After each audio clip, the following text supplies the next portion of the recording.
If you've ever visited New York City, I'm sure Times Square was on your list of places to see. While there, you can't help but notice you're in the heart of the world-famous theater district, Broadway, the Great White Way. I've been to my fair share of Broadway shows and have wondered, like many of you, what's the history of Broadway theaters and how they became what they are today. So that's what we'll discover in this episode of It Started Somewhere, a podcast about products, places, and things we know about but may not know the story behind them. My name is Shaimond, and let's get into it.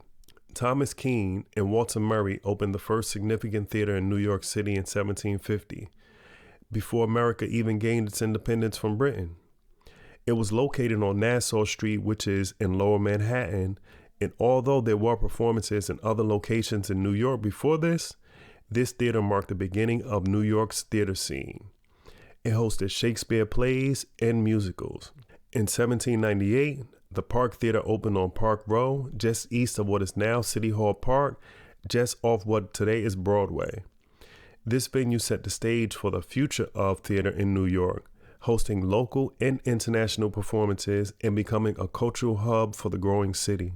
In the 1800s, people in theaters started moving uptown for cheaper rent, and two significant theaters that opened during this time period were Madison Square Theater, which opened in 1863 and was located on 24th Street between 6th Ave and Broadway, and Union Square Theater, which opened in 1870 and was located on 14th Street near Broadway. Now, a brief history of Broadway the street. It was originally called the Wickwasket Trail and was carved out by Native Americans that originally lived on the island of Manhattan. It was first called Broadway by the British who occupied Manhattan after the Dutch, and the street runs the entire length of Manhattan. Actually, Broadway runs from Bowling Green in Lower Manhattan to Sleepy Hollow, which is a town in Westchester County, which is north of New York City.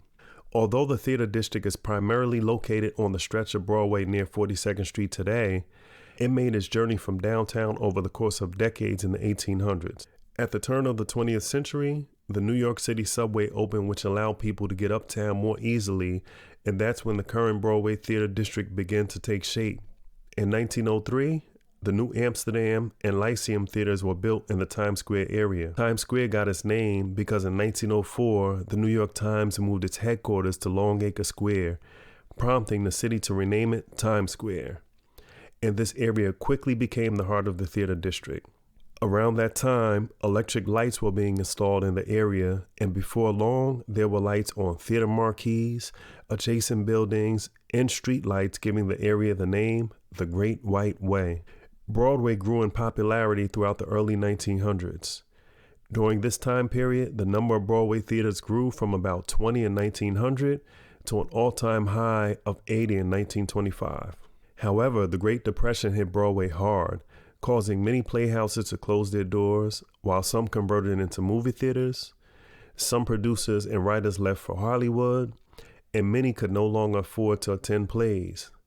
Despite this climate, many Broadway legends emerged during this period, like George and Ira Gershwin, Cole Porter, and Rodgers and Hammerstein. Broadway eventually bounced back, and many consider the Golden Age of Broadway to be the 1940s and 50s. During this period, shows like Oklahoma, South Pacific, and West Side Story emerged and helped revolutionize musical theater. The rise of cinema and later television also posed threats to live theater. Broadway adapted by creating experiences that were hard to replicate on screen. By the 1970s, Times Square, along with its surrounding theaters, was in urban decay. New York City was in a physical crisis, and the area began to be known for its peep shows and seediness, among other unfavorable things.